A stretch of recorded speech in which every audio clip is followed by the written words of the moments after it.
오늘 하나님께 저희들에게 허락하시는 설교 목적이 있어요.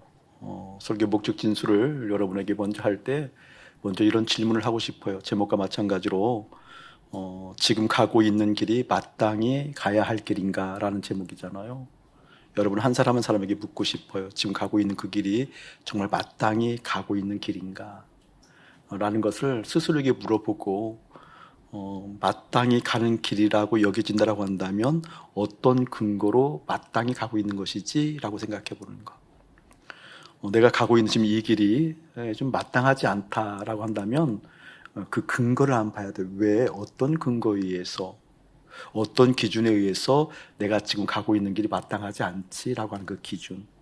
그 기준을 오늘 선명하게 보게 만드는데 오늘 설교 목적이 있어요. 그래서 오늘 설교를 들은 다음에 많은 믿음의 사람들에게 그런 은혜가 일어났으면 좋겠어요. 하나님, 제가 마땅히 가야 할 길을 가는 하나님의 사람이었군요. 내지는 하나님의 사람이군요. 내지는 감사합니다가 나왔으면 좋겠어요. 마땅히 가야 할 길을 가는 그 인생, 그 주인공이 바로 저입니다라고 우리 하나님께 가슴을 쑥 내밀 수 있는, 하나님 저입니다라고 얘기할 수 있는, 그렇죠? 오늘 그 기준 찾기를 하는데 그 기준이 무엇인고니 마땅히 가야 할 길이 이런 것이었구나라는 걸 보는 거죠.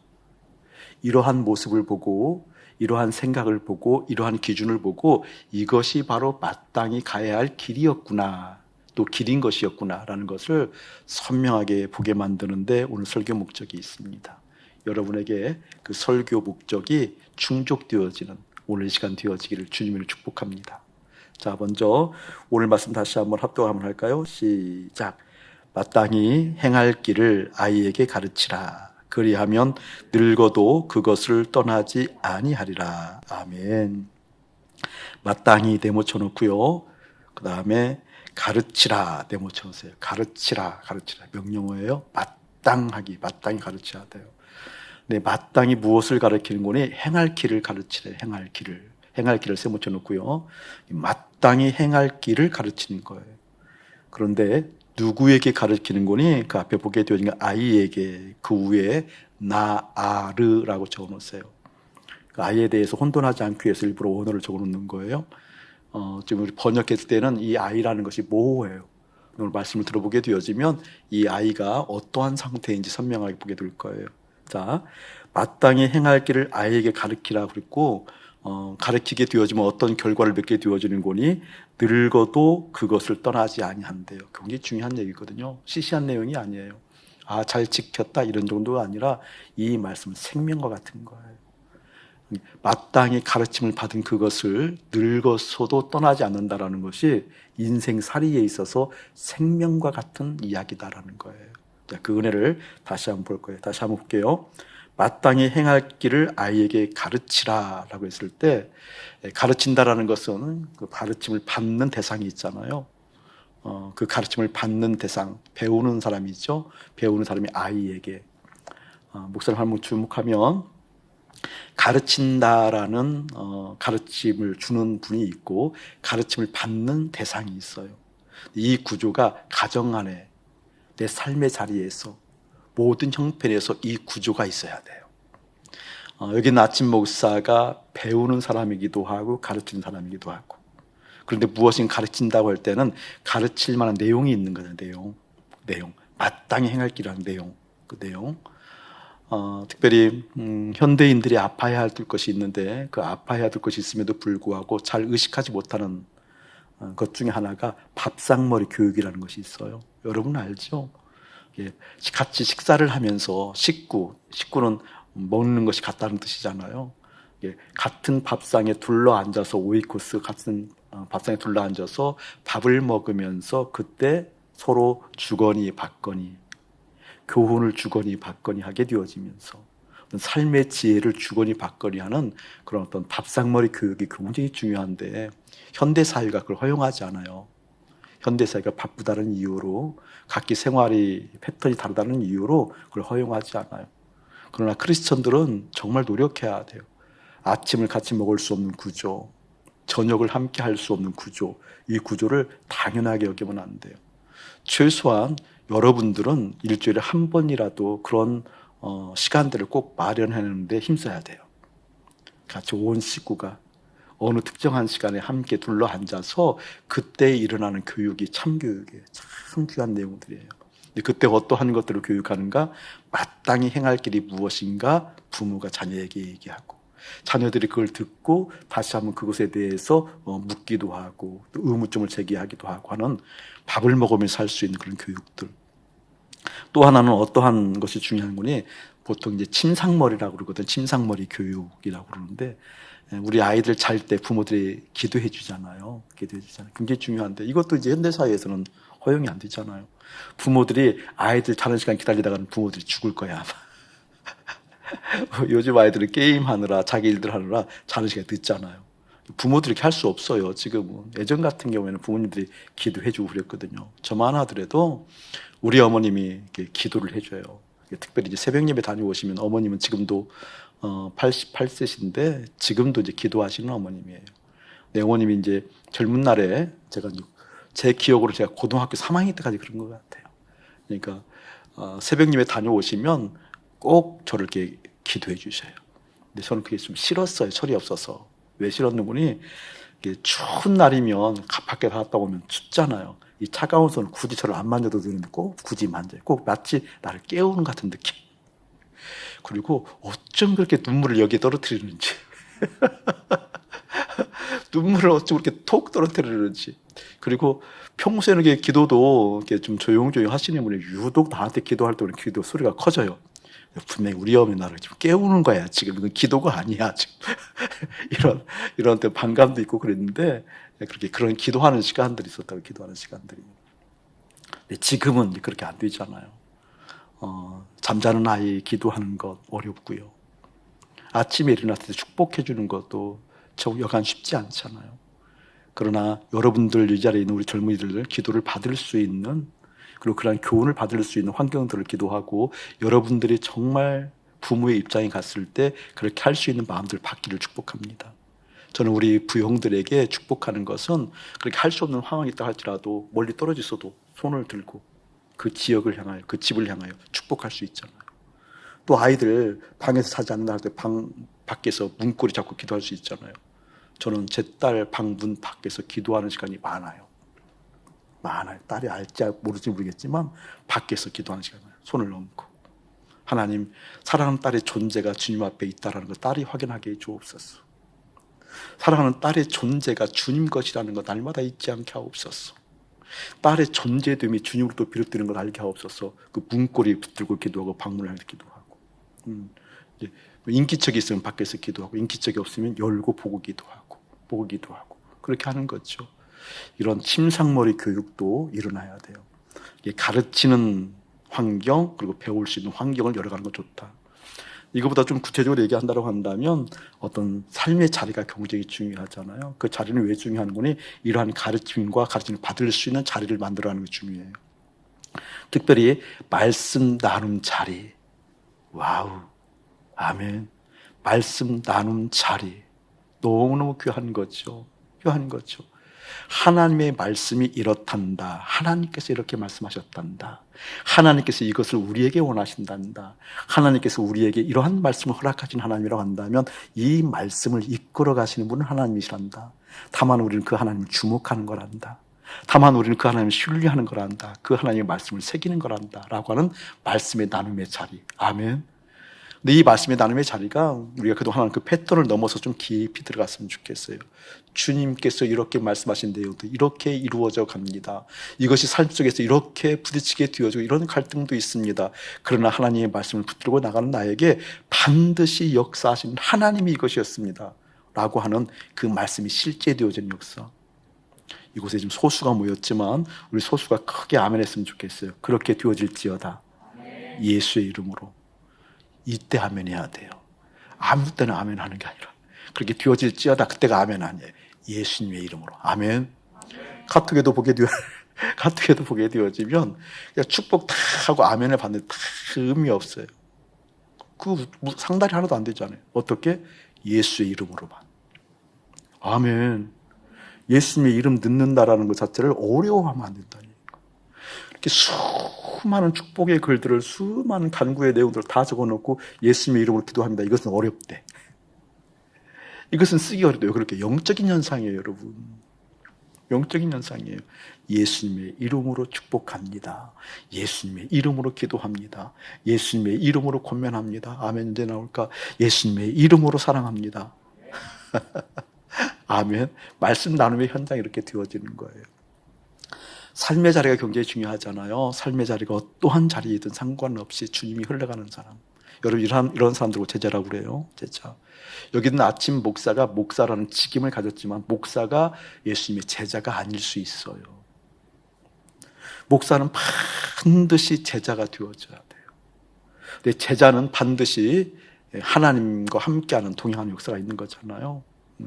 목사이기 때문에 반드시 제자는 아니에요. 그러나 제자가 되지 아니하고 하나님의 사람은 될 수 없어요. 될 수 없어요. 제자와 학생은 달라요, 여러분. 다른 거예요. 제자와 학생은 혼돈하면 안 돼요. 학생은 무엇인가요? 특정한 장소가 필요해요. 특정한 시간이 필요해요. 그리고 전문 지식이든 삶의 지혜든 특정한 장소에서 특정한 시간에 특정한 사람으로부터 지식을, 지혜를 공급받고 습득하는 것을 학생이라고 해요. 맞죠? 제자는요, 특정한 지역과 특정한 시간이 그것에 구애받지 않아요. 삶을 통해서, 함께 하는 걸 통해서, 함께 동거동락하는 것을 통하여서 어떻게 교훈을 받고 체득하고 흘려보내는 거예요. 삶의 자리라는 건 뭔 거니?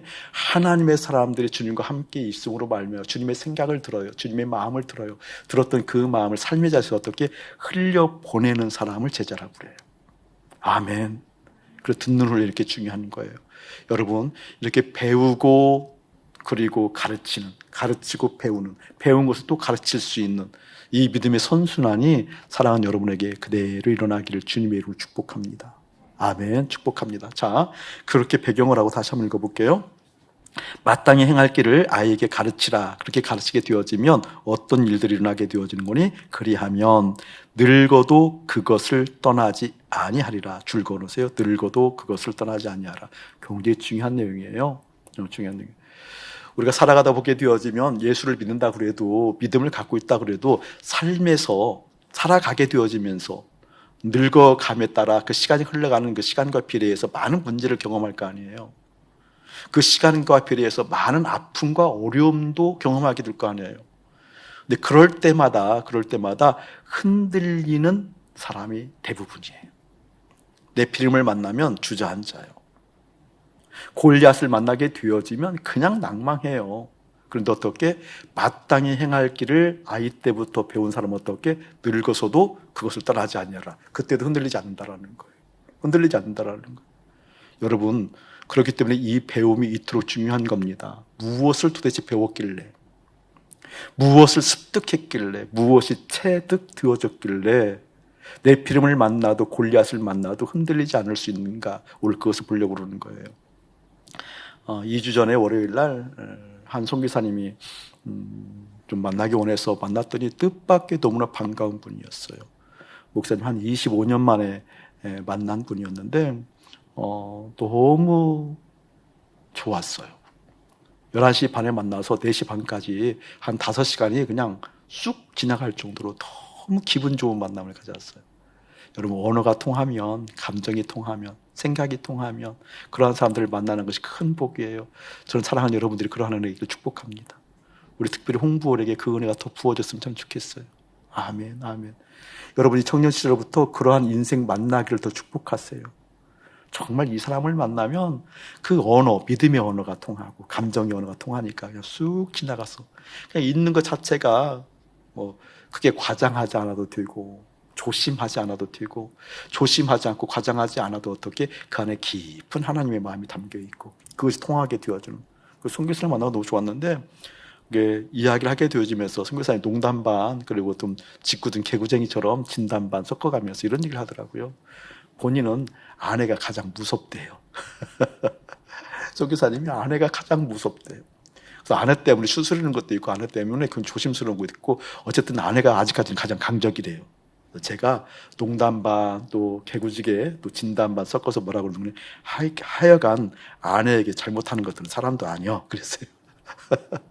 아내에게 잘못하는 것들은 인간도 아니여. 그러니까 이 선교사님이 당황하잖아요. 당황하게도 요즘에서 아니 목사님은 언제부터 그렇게 그러한 마음이 들어왔냐고 제가 웃으면서 얘기했어요. 20년 걸리더라고요. 그랬어요. 20년. 무슨 얘기인 거니? 제가 아내를 사랑하거든요. 사랑하는데 그 사랑이라는 것이 내가 생각하는 사랑이었지 하나님께서 말씀하신 사랑이거나 아내와 합의된 사랑이 아니었어요. 생각해 보니까. 저는 아내가 아프다고 아 하면 이 아프다는 아 소리가 정말 제대로 아프다는 그 자체로 내 귀에 내 마음으로 들리는 것은 20년 걸렸어요. 20년. 20년 전까지는 아프다고 그러면 아 그러면 왜 이 시점에 그 얘기를 해야 돼? 이런 거죠. 다른 시점도 있는데 왜 꼭 이 시점이야? 이 시점이 얼마나 중요한 시점이고 이 시점이 얼마나 새롭게 역사할 시점인데 왜 꼭 이 시점에 아 해야 돼? 이런 느낌이 돼 있었던 거예요. 이런 느낌이. 그러니까 정말 아프다 그러면 그 아프다는 것이 진실롭게 들리지 않았어요. 그러니까 얼마나 답답했겠어요. 아내 입장으로는. 근데 그게 제대로 들린 건 20년 걸렸다니까요. 그리고 나서 집에 와서 아내에게 얘기했죠. 여보 오늘 선교사님 만났는데 너무 좋았어. 근데 선교사님이 세상에 그런 얘기를 하더라고. 그래서 내가 농담반 진담반으로 내가 아내가 아 하면 그 소리가 들린다고. 20년 걸렸다고 그러니까 아내가 씩 웃으며 나를 이렇게 바라보더라고요. 이렇게 바라보고 20년? 30년?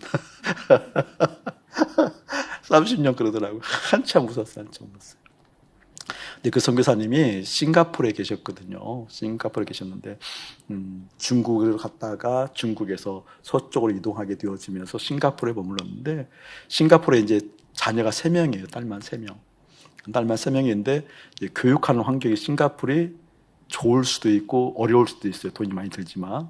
선교사님들 중에 좀 일부는 그곳에서 아이들 교육 때문에 좀 정착하시는 분들도 많이 있어요. 거기 가면 선교사님들은 특별히 미국의 하버드나 이렇게 진출할 수 있는 그런 출구가 있어요. 그런 루트가 있어서 글로 많이 가기도 하고 대부분 한국에 와서 유수한 대학에 들어가면 오히려 실패한 사람이 여겨지는 것처럼 그런 분위기도 일부 있어요. 근데 그런 분위기 속에 이제 있다가 하나님께서 마음 주셔서 인도로 갔어요. 인도로 빈민가로 갔는데 그런 불가초천맥인도 있잖아요. 거기에는 사람이 사는 곳이 아니거든요. 가서 생활하다가 이제 재정적으로 어려움을 좀 겪게 되어지니까 새 자녀를 불러놓고 얘기하는 거예요.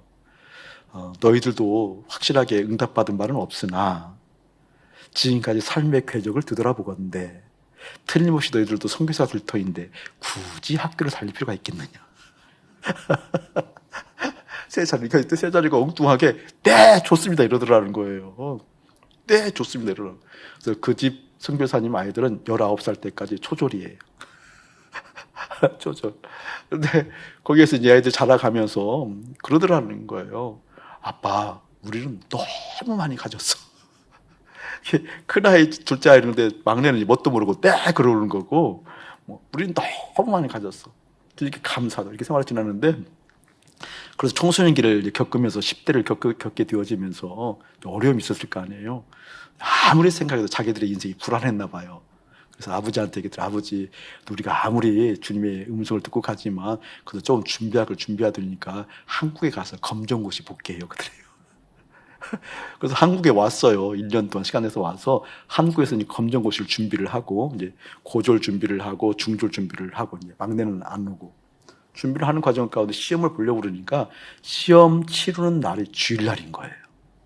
다 준비하고 딱 하니까 그러니까 이제 맞닥뜨린 거죠. 근데 그때 이 아이들이 믿음을 쓰더래요. 지금도 이렇게까지 견뎌하는데 굳이 주일날까지 꼭 이럴 필요가 있겠느냐. 그냥 주님께 맡기자고 포기를 했다라는 거예요. 그런 아이들이 목사님이 수년 전에 헤브론 선교대학 시작할 때 갔었잖아요. 시작하는 날 개원식 할 때 갔었는데 큰 아이는 헤브론 선교대학을 입학할 수 있는 자격이 주어졌어요. 그냥 초졸인데 시험 보고 합격만 하면 그래서 거기 나왔고 둘째 아이도 거기를 나왔고 셋째 아이는 헤브론 원형학교를 나오고 첫째 아이는 지금 헤브론 원형학교 교육 선교사를 가 있어요. 둘째는 순위 선교단 선교사로 가 있어요. 셋째가 지금 정확히 기억은 안 나는데 필리핀인지 인도인지 지금 헤브론 원영학교를 졸업하고 용감한 정예병으로 가 있어요. 역시 주님이 하시더라니까. 와우, 너무 멋지지 않아요? 주님이 하시더라니까. 그래서 그 집 아이들은 처음에는 19살까지 큰 애가 초졸이었고 둘째도 초졸이었다는 거예요. 그런데 어떻게? 기어이 주님은 그들의 인생을 책임져 주십니다. 아멘. 여러분 심령에, 여러분의 마음에 무엇을 먹어야 되는지 주님을 고파할 수 있는 그런 인생 되어지기를 예수님을 축복합니다. 어릴 때부터 배운다라는 그토록 중요한 거예요. 중요한 거예요. 여러분 어릴 때부터 이렇게 하나님의 마음이 우리 생각 가운데 깊이 스며들지 않게 되어지면 흔들리잖아요. 환경이 올 때, 어려움이 올 때, 욕구가 올 때 흔들리잖아요. 네피림이 올 때 흔들리고 골리앗이 올 때 흔들리게 되는 법이잖아요. 여러분 흔들릴 인생 보게 되어지면 왜 흔들리게 되어지면 내 나의 삶의 영역이 침범됐기 때문에 흔들리는 거거든요. 내 존재 자체가 흔들린다고 그러잖아요. 내 영역이 있는 거, 내 사적인 영역. 내 사적인 영역을 가지고 있으면 있을수록 흔들릴 수 있는 확률이 어떻게 된다? 많은 거예요. 많은 거예요. 그래서 많은 믿음의 사람들조차도 자기 사생활을 간섭하게 되어지면 부들부들 떨어요. 부들부들 떨어요. 많은 사람들이 이렇게 이야기하는 거거든요. 여기까지만. 이것은 내 영역이에요. 이것은 내 존재감을 흔들면 안 돼요. 여러분 믿음의 사람들도요. 자기가 하기 싫은 거 시키면 굉장히 싫어해요. 효민이 하기 싫은 거 시키면 부들부들. 굳이 그렇게 막 적극적으로 인정할 필요는 없잖아. 대부분 다 그런다. 목사님도 하기 싫은 거 시키면 부들부들 거리죠. 왜 그럴까요, 여러분? 내 존재가 스스로 나이기 때문에 그래요. 내 인생, 내 주인이 나이기 때문에 그래요. 나기 때문에 그래요. 여러분, 나는 나다라는 개념은 하나님만 쓸 수 있는 단어예요. 아멘. 내 인생은 내 것이다. 나는 나입니다. 나는 나입니다. 건들지 마세요. 나는 나다라는 그런 의미는 스스로 존재한다는 의미는 하나님만 사용할 수 있는 단어라니까요. 그런데 우리는 어떻게 해야 돼요? 건들지 마세요. 내 감정 건들지 마세요. 내 사상을 침범하지 마세요. 내 정서 침범하지 마세요. 나는 나예요. 내 인생 내가 살 거예요. 믿음에서는 다 그런다니까요, 여러분. 큰일 납니다. 어릴 때부터, 어린아이 때부터 마땅히 행할 길이 무엇인지 배워가는 여러분 되어질 축복해요. 아직은 그 얘기 하지 않았어요. 마땅히 행할 길이 무엇인지. 여기 딸이 있는데, 딸이 지난 주간에 좀 재밌는, 저에게는 아주 재밌는 착상을 준 사건이 하나 있어요. 요즘 고생도 좀 하고 그래서 내가 이제 큰 인심을 써서 호주머니에서 5만원짜리 한 장 딱 꺼내서 용돈을 주고 싶었어요. 딸에게. 5만원 용돈을 딱 주니까 아빠, 요즘 돈 쓸 일 전혀 없어요. 돈 쓸 일 없어요. 그래서 안 받더라고요. 아니, 내 상식으로는 좀 이해가 안 가, 그쵸? 안 받을 이유가 뭐가 있어요? 돈 쓸 일이 없어, 아빠. 그래서 안 받더라고요. 그래서 내가 기가 막히기도 하고, 그래서 봐서 두었다가, 저금했다가, 쓸 수 있을 때 쓰면 되잖아. 그랬더니 그 5만원짜리 들고 이렇게 쳐다보더니, 이걸 저금해? 이걸 모아? 이걸 모으는 거야? 이러길래 저는 그게 기가 막히기도 했지만 참 기분이 좋았어요. 정말 기분이 좋았어요. 여러분, 삶에 지혜가 없는 거라고요? 아니요. 저는 우리 아이가 그것을 좀 더 유머스럽게 표현한 것도 있지만 저는 거기에 깊은 하나님의 마음을 보는 거예요. 제가 반드시 딸 예화를 들으면 승낙을 받고 예화를 들어야 될 텐데 얼굴이 빨개지고 있는데 네, 승낙을 안 받아서 내가 나도 저 못 보겠어요. 이렇게 보고 딸 고3 때 개척을 했어요, 목사님이. 그것도 고3 2학기 때, 2학기 넘어서서. 그때 뭐 이제 딸은 잘 모르지만 그때 내가 그때 뭐 레슨하는 거에 있어서 마음 아프기도 하고 그랬어요. 예를 들면 개척을 하면서 못하게 돼가지고 아프기도 하고 그런 것이 있었는데 그런 시간을 겪고 나서 딸이 이제 대학을 들어가게 되어지고 1년이 딱 지났을 때예요. 그래서 예배를 드리고 오후 모임을 갖고 같이 집으로 왔는데 이 녀석이 자기 방으로 안 들어가고 우리 침실의 안방에 와서 펑펑 우는 거예요. 저는 이게 미안한 것이 계속 있으니까, 미안한 것이 있으니까 마음이 무거우니까 울을 때 위축이 돼요. 딸이 울면 왜 그래 바로 못하고 한참 바라보고 있는 거예요. 그래서 살짝 여유를 보고 왜? 제가 이랬었죠. 저는 목사이기도 하고 또 믿음의 사람들이기 때문에 그냥 교회 학교에 보내고 목사의 딸이기 때문에 그냥 잘 되는 줄 알았어요. 여러분, 사람은 절대 그냥 되지 않아요. 들다 둔다고 되는 게 아니에요. 이 아이가 대학 들어가고 1년 만에 펑펑 울면서 한마디 하는데 저도 같이 울었거든요. 뭐라고 그러더니 아빠 이제 말씀이 들려. 이제 말씀이 들려. 하나님이 나를 사랑하는 거 내가 알겠어 이제. 대학 1학년 때 하나님이 나를 사랑하는 거 알겠어. 아빠 말씀이 들려. 그러는데 막 마음이 제가 훅 놓이게 되어지면서 눈물이 쏟아지더라고요. 눈물이 쏟아지더라고요. 말씀이 들려. 말씀이 들려. 여러분, 말씀이 들려져야 돼요. 아멘. 말씀이 들려지면, 말씀이 내 안에 스며들면, 말씀이 내 안에 새겨지게 되어지면 우리 인생이 돌아가는 것 같으나 때로는 힘들고 어려운 것 같으나 늙어서도 그것이 떠나가지 않는 하나님의 은혜가 있답니다. 그리고 딱 10년이 지난 것이 어제예요. 사실은 지난 주간 정도 되어지는 10년이 지나서 5만 원짜리 보면서 이것을 모으는 거야? 라고 유머스럽게 얘기하는 그 모습이 저는 그냥 에피소드로 끝나지 않았어요. 깊이 내 마음 울림으로 다가왔다니까요. 그래, 그거 의지하지 않고 사는 걸 안다. 그래, 그거 담아두고 사는 것 아니란다. 그래, 너에게 말씀하시는 하나님의 음성을 듣고 사는 걸 안다. 아멘. 여러분, 그러한 은혜가 있길 예수님을 축복합니다. 자, 그러한 음성을 듣는 사람을 아까 우리 아이에게 했을 때 나르라고 해요. 나르. 이 아이라는 뜻은 어떤 뜻인 거니? 갓난장이를 의미해요. 아장아장 걸어다니는 이 아기도 아니고 아이들도 아니고 갓난장이, 젖먹이. 6, 7살 때 막 뛰어다니는 아이들도 아니고 그냥 젖먹이. 이 젖먹이에게 가르치라는 거예요. 젖먹이 가르치라는 거예요.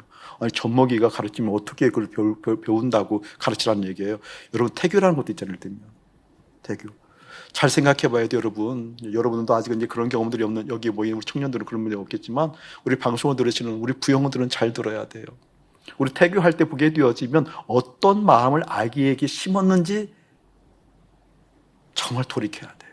주님 이야기를 하는 것 같고, 주님의 영광을 얘기하는 것 같지만, 한편으로 다른 것을 얼마나 많이 아이에게 심었는지. 보통 목사님들이 거의 빠지지 않고, 기도회를 어떤 기념식을 인도하는 것 중에 하나가 돌예식이에요. 돌예식은 반드시 목사님들이 거의 초청을 해요. 왜? 복받아야 되니까. 축복해 주세요라는 의미로 대부분 부형들이 목사님들을 그들을 초청하거든요. 돌예식. 근데 우리 교회는 돌예식에 목사님이 초청 안 받은 지가 10년 됐어요. 다른 예식은 다 목사님 초대를 해요. 생일까지도 초대를 해요. 뭐 결혼식은 말할 것도 없고요. 기타 식은. 그런데 돌예식은 10년 전부터 저를 초대하는 법이 없어요. 돌예식은 목사님이 그럴 때만 가거든요. 돌예식 할 때 반드시 돌잡이를 하지 않는 것을 할 때 가요. 전제할 때. 그래서 우리 교회에서 애들 그런 예식할 때는 성경책만 주잖아요. 근데 보통 아이들 돌잡이 할 때 보게 되어지면 성경에 이렇게 껴놓기도 하지만 거기에는 연필도 넣고 실도 넣고 쌀도 넣고 돈도 넣고, 부모들이 뭘 집을까 막 궁금해하는 거. 전 이게 꼴도 보기 싫어요. 잡아라. 성경도 잡고 덤으로 이것도 잡아라 그러잖아요. 돈 잡아라, 연필 잡아라, 뭐 학자가 되어라, 부자가 되어라, 뭐 생명이 길어라. 이왕이면 다 잡아라, 이런 거. 무엇을 심어주는 거 있다는 거, 실제로. 무엇을 심어주는 거. 저는 사랑하는 여러분의 마음 가운데 정말 무엇이 심겨져야 되는지 알기를 예수님의 축복합니다. 근데 이 아이라고 했을 때 베드로전서, 제가 읽어만 볼게요. 여러분 보지 마시고요. 베드로전서 2장에 보게 되어지면 이렇게 말씀하고 있어요. 잠언 22장 그 아이 위에 나를 적었죠. 그 위에다가 베드로전서 2장 2절 이렇게 적어놓으세요. 2장 2절에 보게 되어지면 이렇게 말하고 있어요. 갓난 아기들 같이 순전하고 신령한 젖을 사모하라. 이는 그로 말미암아 너희로 구원에 이르도록 자라게 하려 함이니라. 아멘. 갓난 아기와 같이 순전하고 어떻게 신령한 젖을 사모하래요. 자, 보세요. 아기들은 약하잖아. 아기들은 보호 본능이 없어. 아기들은 스스로 직립보행도 하지 못하고 스스로 보호할 능력이 없잖아요. 약한 어떤 뭐라 그럴까 그런 의미를 내포할 수 있는 그런 어떤 그런 대표적인 사람이잖아요. 약한 표현이잖아요. 아기들. 근데 아기들이 강한 게 있어. 강한 거. 갓난 아기들이. 뭐에 강할까? 젖바는 거. 이건 양보 안 해요. 젖바는 건 아주 강해요. 그러니까 아기들은 엄마의 젖이 있으면 어떻게 해요? 얼굴이 천사잖아. 그러니까 아기들 웃겨 편안할 때 보세요. 그리고 한번 씩 웃어줄 때 보세요. 모든 사람이 행복하잖아요. 그때는 충분하게 엄마의 젖이 공급되었을 때예요. 그런데 엄마의 젖이 공급되지 않으면 아기는 어떻게 되어져요? 정말 어려워요, 아이들. 젖이 떨어져서 젖이 고파서 갈증이 일어나서 울을 때는요, 안 달래지잖아요. 예전에 그런 기록들도 있고, 영화도 보게 되어지면 그런 내용들이 많이 있어요. 독일 전쟁 영화 같은 거 보게 되어지면 독일군에게 막 쫓기는 상황인데, 식구들이 막 쫓기는 상황인데, 그때 이제 아기가 울어요. 배가 고파서 나한테 울어요. 그러면 식구들을 살리기 위해서 그 아기의 입을 막고 아기를 먼저 보내는 아픈 사연들이 실제 역사적 사건이기도 하고 그런 드라마들이 많이 있었잖아요. 그러니까 아기들은 엄마의 젖이 부족하면 전쟁과 같은 상황 가운데 여기서 내가 울게 되어지면 가족이 다 죽어도 상관없어요. 울어요. 상관없어. 운다니까요. 오직 필요한 건 뭐예요, 여러분? 젖이에요, 젖. 엄마의 젖. 오직 필요한 것은. 옆에서 천둥 번개가 친다 할지라도 그 엄마의 젖이 충족되지면 어떻게 돼요? 하나 어려워하잖아요. 옆에서 난리 법석이 일어난다 할지라도 엄마의 젖이 있게 되어지면 충족되게 되면 해맑게 웃는 게 아이들이라니까요. 그런 어린 아이처럼 순전하고 신령한 젖을 사모하라. 그러니까 그렇게 여기 보게 되면 행할 길을 아이에게 가르치라 라고 했을 때는 어떤 태도여야 된다는 거예요? 그러한 마음으로 배운다 그 뜻이에요. 아멘. 이것은 신앙 교육을 의미한다기보다는 여기 있는 아침 목사도 그 어린 아이와 같은 모양으로 하나님의 말씀을 받들지 아니하면 늙어서 다시 말하면 골리앗 같은 환경에 오게 되어지면 흔들린다 그 뜻이에요. 여기 있는 목사님도 그렇게 갓난 아기처럼 순전하게 말씀입니다. 주님의 뜻입니다. 주님의 생명입니다. 주님의 의미가 필요합니다. 정말 그것이면 됩니다. 라고 어린아이처럼 신령하게 그것을 가장 갈급하는 현상이 됐을 때만 여기 있는 목사도 목사의 책임을 가지고 있지만 골리앗이 왔을 때 그때 흔들리지 않을 수 있다 그 말이에요. 목사이기 때문에 흔들리지 않는 것이 아니라. 아멘. 그것을 지금 의미하고 있어요. 하나님 내 인생에 있어서 어린아이처럼 오늘 말씀한 원어처럼 나르 젖먹이처럼 엄마의 젖만 있으면 되는 것처럼 하나님께서 공급하시는 하나님의 마음, 하나님의 생각, 하나님의 뜻, 하나님의 역사가 있으면 됩니다 라고 얘기할 수 있는 이 믿음의 신실함이 여러분에게 일어나길 예수님이 축복합니다. 무엇에 대해서 그래야 되는가? 마땅히 행할 길이 1절에 보면 나와 있어요. 1절이 간단한 내용이 아니에요. 1절 내용을 그토록 어린아이처럼 순전하게 받아들이는 은혜가 있어야 돼요. 1절 한번 합독 합시다. 시작. 많은 재물보다 명예를 택할 것이요 은이나 금보다 은총을 더욱 택할 것이니라. 아멘. 거기 보게 되어지면 많은 재물보다 명예를 택할 것이요, 그 다음에 좀 나눠놓으세요. 나눠놓고 그 다음에 은이나 금보다 은총을 더욱 택할 것이라. 보게 되어지면 명예 동그라미 쳐놓고 은총 동그라미 쳐놓고 줄 그어서 택할 것이요, 또 이쪽도 더욱 택할 것이요 줄을 그어놓고 위에서 얘기하는 택할 것이요 라는 단어와 밑에 더욱 택할 것이요 라는 단어가 달라요. 사실은 달라요. 위에는 바하부 택하다는 단어가 바하부, 밑에는 토부예요. 토부. 좀 의미가 달라요. 밑에가 더 강한 거죠. 토부는 이미 여러분 알잖아요. 자, 위를 보게 되어지면 많은 재물보다 명예. 근데 저를 한번 보실래요, 여러분? 이 명예라는 단어가 원어로 보게 되어지면 쉐임이란 쉐임. 쉐임이라는 뜻은 어떤 뜻을 가지고 있는 이름이라는 의미가 더 강해요. 그냥 이름. 명예라는 의미 속에는 이름도 있지만 그냥 이름. 너는 많은 재물보다 이름을 택해야 돼 라는 의미가 어떠한 것인지. 이것을 궁극적으로 나중에 결론적으로 얘기하게 되어지면 하나님께서 불러줄 만한 이름이에요. 예를 들면 하나님께서 여기 있는 아침 목사에게 대해서 아침 목사야 라고 불러주는 이것을 차라리 택하라 그 얘기예요. 다른 어떤 것보다. 네가 생각하는 많은 재물보다 하나님이 불러주는 너의 이름을 택하라. 아멘. 성공보다 효민아라고 불러주는, 하나님이 불러주는 그것을 택하라 그 뜻이에요. 아멘. 미연아라고 부르는, 하나님께서 부르는 그것을 택하라 그 뜻이에요. 아멘. 근데 여러분, 택한다라는 단어를 조심하라고 그랬잖아요. 선악과를 따먹은 사람들이 주로 택해요. 원래 택하는 게 아니잖아요, 여러분. 택한다는 것은 복음에 속하는 것 이외에는 없어요, 여러분. 이것도 다른 각도로 얘기하게 되어지면 보통 이름을 남긴다고 그랬을 때, 이름을 남기려고 사는 사람들은 이름 남기지 못해요. 나쁜 쪽으로 남기죠. 근데 명예스러운 이름을 남기는 사람들은 삶의 결과로서 드러나잖아, 사실은. 삶의 결과가 그렇게 되어져서 명예로운 일이 남잖아요. 이 이야기를 잘 살으라는 뜻이 있기 때문에. 잘 살으라는 뜻이 무엇인 거니? 다른 것에 목적 두지 않냐고. 하나님께서 아침 목사야, 내가 너 때문에 참 좋구나. 야 사단아, 야 쟤 좀 봐라, 쟤 좀 봐라. 너 이 세상에서 죄를 보았니? 라고 얘기했던 욥처럼. 욥을 부르잖아요. 하나님이 부르는 욥이잖아요. 야, 쟤 욥 봤니? 욥이 어떻게 세상 살아가는 너 봤니? 라고 하나님의 자부심을 느끼시는 그 이름. 여러분이 그런 은혜가 있기를 축복해요.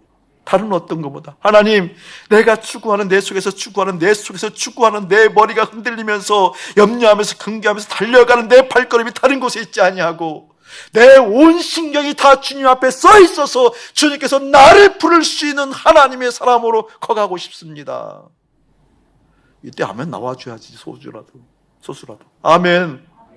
다른 것에 신경 쓰는 것이 아니라 하나님, 내가 그런 인생 되고 싶습니다. 그 뒤에 보게 되면 뭐라고 나와 있다고요? 은이나 금보다 은총을 더욱 택할 것이요. 이것도 엄밀히 말하게 되어지면 원래 은혜가 이렇게 들면 돈도 있고 부귀도 있고 영화도 있는 거잖아요. 근데 여기는 좀 엉뚱하게 은이나 금보다 은총을 더욱 택하래요. 은총을 더욱 토부하래요. 더 좋아하래요. 이게 무슨 말일까? 여러분에게는 놀라운 거예요. 바로 이러한 것을 어떻게 마땅히 이것이라고 여기라고 가르치라는 거예요. 어릴 때부터. 여기에 목적 두는 거 아니란다. 여기에 너의 뜻이 있는 것이 아니란다. 너는 네가 독립체로 사는 것 아니란다. 너에게는 사생활에 존재하는 것이 아니란다. 너에게는 하나님께서 불러줄 수 있는 그 이름을 너는 원해야 되고 하나님의 은혜가 깃드는 것을 원해야 된단다라는 걸 가르치라는 거예요. 돌잡이 때 이런 거 놓고 그 중에 하나 성경책이 아니라 성경책을 고른 다음에 다른 것도 고르는 것이 아니라 오직 하나님의 말씀이라고 하나님 말씀만 놓을 수 있는 그것을 가르치라는 거예요. 아멘. 그것을 예를 통해서 들 테니까 여러분 잘 들으세요. 다니엘 9장을 펴보시기 바랍니다. 다니엘 9장 20절, 21절, 22절, 23절을 함께 보도록 하겠습니다. 다니엘 9장 19장 20절, 21절 여러분 함께 합독해요. 시작. 내가 이같이 말하여 기도하며 내 주와 내 백성 이스라엘의 죄를 자복하고 내 하나님의 거룩한 산을 위하여 내 하나님 여호와 앞에 간구할세. 곧 내가 기도할 때에 이전에 환상 중에 본 그 사람 가브엘이 빨리 날아서 저녁 제사 드릴 때쯤에 내게 이르더니, 이제 목사님 읽을게요. 내게 가르치며 내게 말하여 이르되 다니엘아 내묻혀놓으세요. 그리고 중요 표현 놓고 천 적어놓으세요. 천. 평생 여러분 잊지 마세요. 다니엘아 이 소리를. 여기는 단순한 의미가 아니니까. 다니엘아, 내가 이제 내게 지혜와 총명을 주려고 왔느니라. 23절 보게 되어지면 곧 내가 기도를 시작할 즈음에 명령이 내렸으므로 이제 내게 알리러 왔느니라. 너는 크게 은총을 입은 자라. 크게 은총을 입은 자라. 내모쳐놓으세요. 통으로. 그리고 중요 표시하고 천현에서 천. 평생 잊지 마세요. 그런즉 너는 이 일을 생각하고 그 환상을 깨달을지니라. 아멘, 아멘. 자, 이제 보세요. 귀를 세우고 목사를 들으세요. 다니엘서 이 9장, 지금 이 장면은 어떠한 장면인 거니? 다니엘이 포로로 끌려와서 그리고 나서 60년이 흐른 때예요. 이때가 60년이 흐르는 때. 그러니까 왜 그러는 거니? 다니엘이 BC 605년에 그때 포로로 잡혀와요. 포로 잡혀갈 때 정확한 나이는 성경에 나와 있지 않지만 학자들의 견해는 15살 정도로 규정을 해요.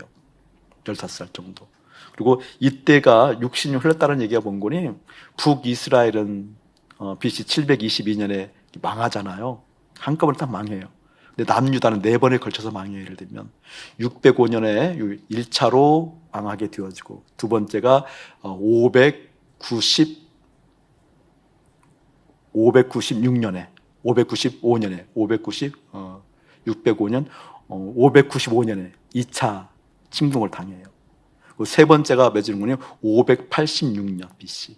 네 번째가 546년. 546년이 이기다 605년하고 546년이기 때문에 몇 년 차이 나는 거예요, 지금요? 60년 차이 나잖아요. 그때 이때가 60년 차이가 나는 거예요. 60년 차이. 그러니까 이때는 지금 다니엘이 포로로 끌려오고 나서 60년 후 정도에 이러한 일이 생겼다, 그 뜻이에요. 자, 보세요, 여러분.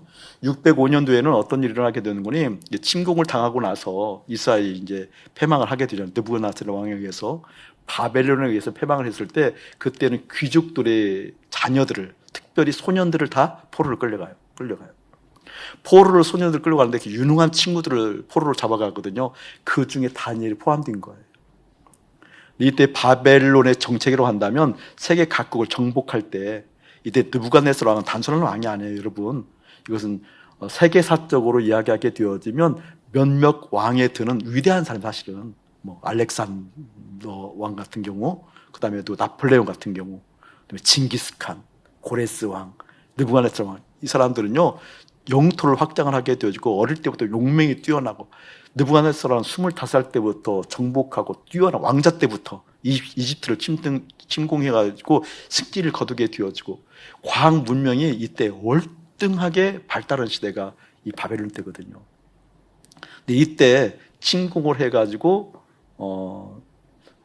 이기게 되어지면 소년들을 다 잡아와요. 자제들을, 고급 자제들을, 귀족 자제들을 다 끌고 와서 바벨론으로 와서 세계관 교육을 하는 거예요. 바벨론 교육을. 바벨론식의 세계관을 심어주는 거예요. 바벨론의 종교를 가르치고, 바벨론의 문화를 가르치고, 바벨론의 점승수를 가르치고, 바벨론의 우상을 가르치고, 신들을 가르쳐서요. 그리고 나서 정말 유능한 친구들 거기에 좀 몇 명 나가고 나머지 또 본국으로 다 보내요. 본국을 보내기 위해서 어떻게? 바벨론의 세계관을 살으라고. 그런 정책이 있을 때예요. 이런 정책이 있을 때 남유다가 멸망하게 되었을 때, 그때 BC 605년도에 다니엘도 끌려오는 거죠. 끌려오고 보게 되어지니까 다니엘도 그렇고 3명의 친구도 뛰어나잖아요. 뛰어나게 됐을 때 이때 정착하게 만든 게 다니엘.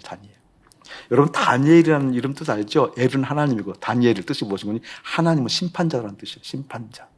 그러니까 하나님이 심판자라는 의미는 어떤 의미를 가지고 있는 거니? 하나님이 심판하시기 때문에 주인이 누구라는 거예요? 하나님이라는 거예요. 그러니까 하나님이 주인이라는 얘기는 어떤 뜻이에요? 하나님이 왕이다라는 거예요. 아멘. 그러니까 다니엘 부르면 사람들이 다니엘을 부를 때마다 누굴 높이는 거예요? 하나님이 주인이다라는 걸 표현하는 거잖아요. 그걸 우리식으로 얘기하면 하나님이 왕입니다. 그러니까 다니엘이라는 이름이 많이 불려질수록 누가 높아지는 거예요? 하나님.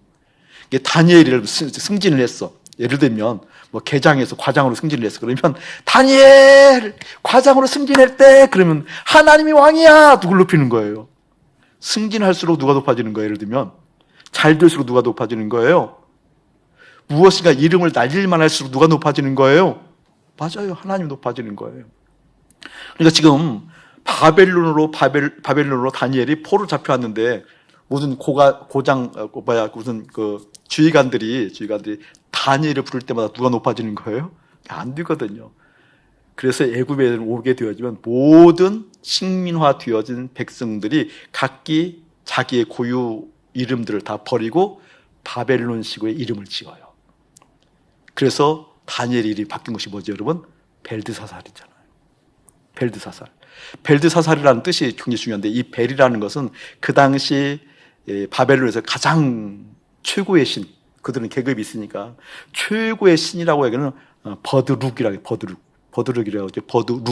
버드룩이라는 그 신이 최고의 신이에요. 그 신의 아내의 이름이 벨이에요. 벨. 이 벨은 무엇을 주관한다고 이들이 믿고 있는 걸 생명을 주관한다고 믿어요. 그래서 벨드사살 이 뜻은 베리시여 그의 생명을 구원하소서라는 뜻이에요. 그러니까 다니엘의 이름이 벨드사살로 바뀌었다는 것은 벨드사살이라는 이름이 불려지면 불려질수록 하나님의 이름이 높아져요. 벨드사살, 벨이 높아지는 거예요. 벨이 높아지는 거예요. 그 시간이 무려 60년이 흘렀다 그 뜻이. 그 뒤에는 이제 다니엘이라고 쭉 와서 다니엘이라는 이름을 불려진 적이 없는 거예요. 불려진 적이 없는 거예요. 불려지기 전 적이 없는데 항상 이제 그럼에도 불구하고 다니엘이 어떻게 지금 승승장구하는 거잖아요.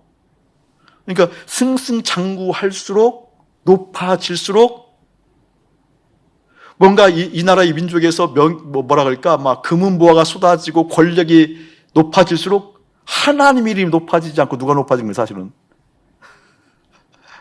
이방신이 높아지는 거잖아요. 이방신이 높아지는 거라니까요. 여러분 이제 이야기를 하기 참 어려운데 고대 문헌에 보게 되어지면 이 바벨론 시대에 이미 여기에 유대 회당이 있어요.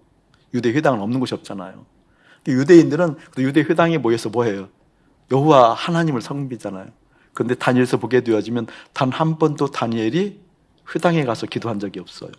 어디서 기도해요? 자기 집에 문을 활짝 열고 평소에 기도하던 대로 집에서 기도하잖아요. 이것은 회당에 갈 수 있는 형편이 안 됐다 그 뜻이에요. 다니엘이 아픔이 있어 아픔이. 더군다나 다니엘이 끌려오고 난 다음에 595년도에는 여호와김이 왕이 포로로 잡혀오잖아요. 586년도에는 여호와긴 왕이 포로로 잡혀와요. 마지막 망했을 때 536년도에는 누가? 시드기야 왕이 눈이 뽑혀서 잡혀오게 되었어요. 다니엘은 아픔이 있어요. 정말 아픔이 있는 거죠. 어떤 아픔이 있는 거예요? 포로로 끌려온 아픔도 있고 이름이 바뀌었을 때 오는 그 정체성의 혼란이라는 개념보다는 그 이방신이 높아지고 이방의 어떤 물결들이 막 다가왔을 때 그 오는 그 뭐라 그럴까 하나님을 배반하는 같은 느낌 같은 거 있잖아요. 예를 들면 와서 배웠던 교육들은 어떤 교육이 다요? 여러분 이방 교육이잖아요. 이방 교육. 점성술 배우고 이방의 세계관을 배우게 되어지고 더구나 바벨론이라고 한다면 여러분 그 유물들 보게 되어진 반신 반인 반절은 신 반절은 인간 반절은 인간 반절은 동물 이게 뭐 다 그런 거니까 다 그런 거니까 그리고 실제로 그 우상을 섬기는 그것을 공부를 하잖아요. 점치는 것을 공부를 하잖아요. 주님을 섬기는 사람이 더군다나 이스라엘의 어떤 전통이라고 한다면 7세까지 모세오경을 다 암송을 하잖아요. 몇 살이에요 지금?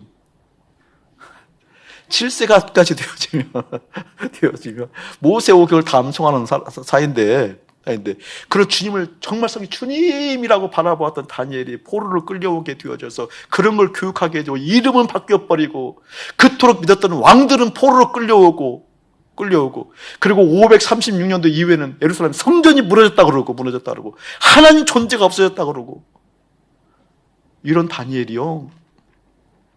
그 당시 고전들을 읽어보게 되어지면 느부갓네살 왕을 섬기려고 하면 거세를 당해요. 거세를 당한다니까.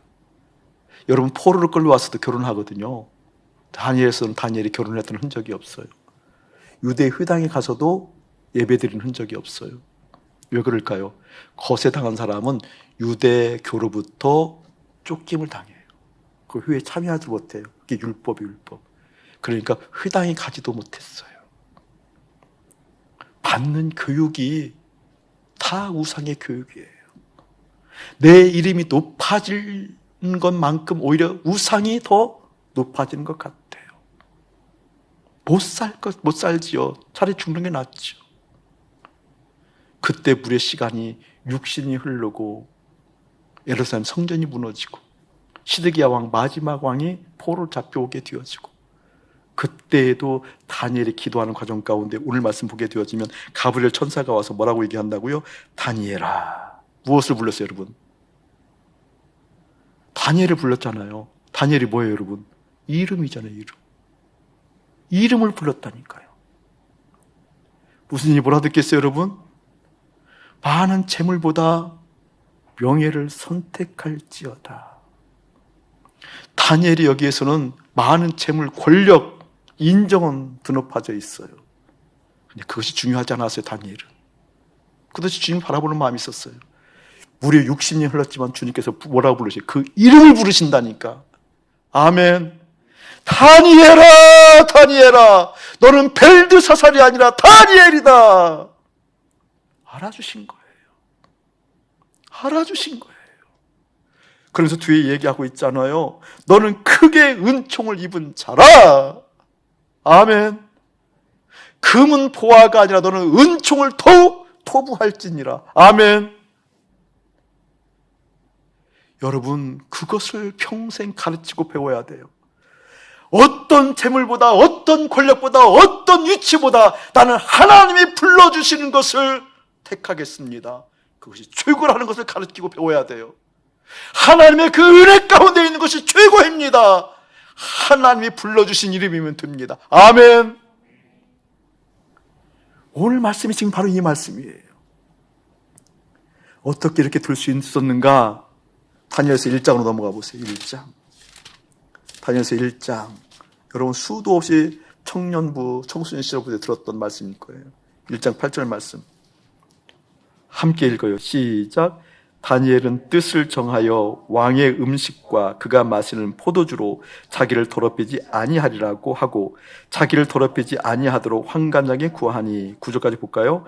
하나님이 다니엘로 하여금 환관장에게 은혜와 긍휼을 얻게 하신지라. 아멘. 8절 보게 되면 다니엘 뜻, 네모처럼 뜻. 그 뜻을 적어놓으세요. 레부는 원어로 보게 되자면 마음을 의미 마음.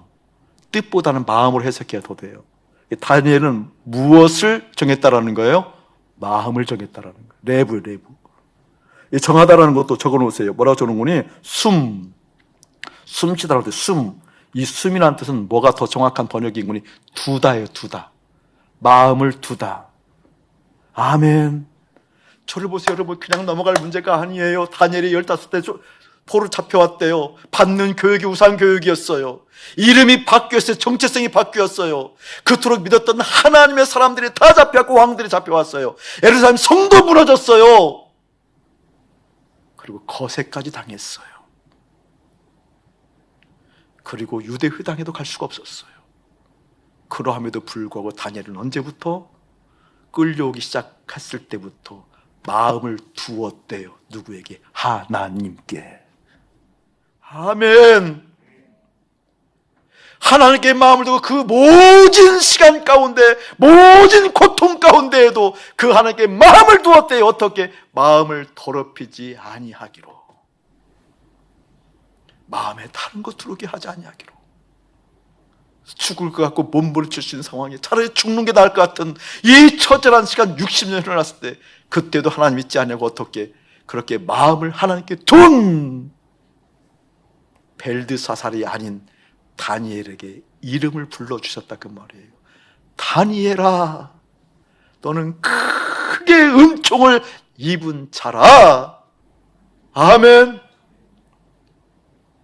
많은 재물보다 내 이름을 택할 것이요, 내 명예를 택할 것이요, 금과 은보다 은총을 더욱 택할 것이니라. 그것을 어떻게? 그것이 마땅히 너희들이 걸어갈 길이고 행할 길이고 그것을 가르치고 배워야 될 것이다. 그러면 어떻게? 늙어서도 그것을 떠나지 아니하리라. 여호와김이 왕이 무너져서 포로 잡혀왔을 때 내 이름도 바뀌어버린다. 절망하지 않을까요? 왕까지 잡혀왔대.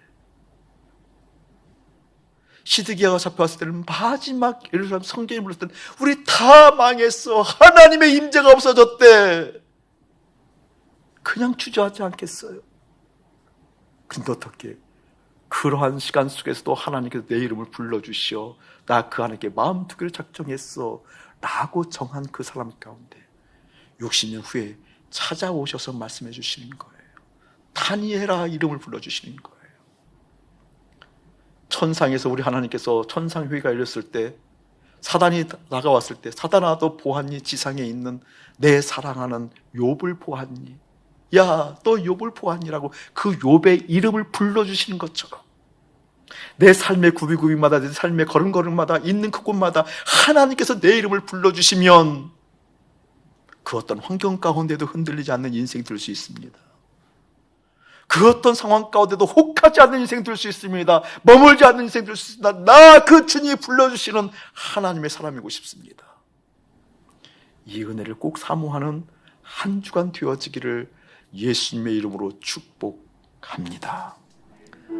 요즘은 교회 좀 일찍 나와요. 나와서 늦으면 한 6시 반 정도 와서 집중적으로 한 3시간 정도 묵상하면 참 좋거든요. 저는 우리 청년들도 아침에 일찍 나와서 공부하는 시간 있으면 좋겠어요. 한 6시 정도 나와서 9시까지 집중해서 공부하고 묵상하고 한 30분 쉬고 30분 밥 먹고 또 공부하고 토요일 아침에 묵상하는데 목사님 방에 창문이 많잖아요. 근데 그 창문을 보는데 옛날 시가 하나 생각이 나더라고요. 어떤 시인권이 그 아들이 병중에 이렇게 일찍 먼저 세상을 떠난 시인이 하나 있었어요. 근데 그 시인이 자기 아들을 너무 보고 싶어 하는 거예요. 그래서 유리창이라는 시를 지었는데 유리창에 보고 싶은 얼굴을 지우고 또 지워도 이런 시가 있어요. 보고 싶은 아들을 생각하면서 아들의 그 모습을 그리고 지우고 또 지우는 그 모습이 생각나서 하나님께 얘기했어요. 하나님 어떤 슬픈 시인이 유리창에 보고 싶은 얼굴을 지우고 또 지운다고 하는데 그 유리창을 가만히 바라보다가 그 유리창 너머 푸른 하늘이 보이더라고요. 그때 문득 하나님이 보였어요. 하나님, 그 시인의 유리창 너머, 저 푸른 하늘 너머 우리 예수님의 가슴팍에 나는 쓰고 싶은 게 있어요. 정말 쓰고 싶은 게 있어요. 그렇게 가볍게 생각했는데 여기 묵직하게 뭐가 있는 거예요. 울음이 확 터지더라고요. 울음이 터졌는 거니 그때 그런 마음이 실제 다가오기 때문에 시인의 유리창 넘어 저 하늘 넘어 내 사랑하는 예수님의 가슴에 나는 쓰고 또 쓸 거야.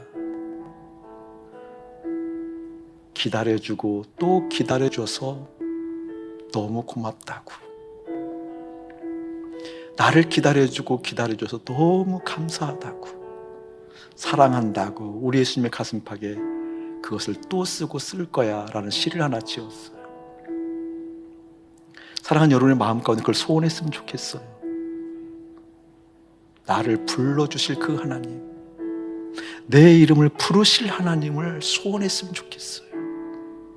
기다리고 또 기다리셔서 새롭게 하셔서 나를 새롭게 조정하셔서 내 이름을 불러주시고 그 불러주신 나를 통하여서 하나님의 기쁨이 됐으면 좋겠습니다 라는 이 소원이 사랑하는 우리 심령 가운데 깊이 임하기를 주님 축복합니다. 주님께서 기다려주셔서 우리가 살았거든요. 주님께서 우리를 기다려주시고 은혜 주셔서 우리가 살았거든요. 주님께서 바라보시고 아침 목사야 이 선새야 라고 불러주시는 그 음성, 예 주님 그것 때문에 내가 살았습니다. 그 감사 감격 그 사랑을 주님의 가슴팍에 쓰고 또 쓰겠습니다 라는 시 내일 아침에 받아볼 수 있을 거예요. 그 은혜가 한 주간 여러분에게 깊이 임하기를 주의를 축복합니다. 이제는 우리 주 예수 그리스도의 은혜와 우리 아버지 하나님의 극진하신 사랑하심과 성령 하나님의 감화감동 교통하심이 지금 가고 있는 길 마땅히 가야 할 길인가? 네, 주님입니다. 주님이 나를 불러주시는, 내 이름을 알아봐 주시는 그것을 소원하며 오늘 주님과 함께 삽니다 라고 고백하는 거룩한 심령들 가운데 이대로부터 영원무궁토록 함께 할지어다. 아멘.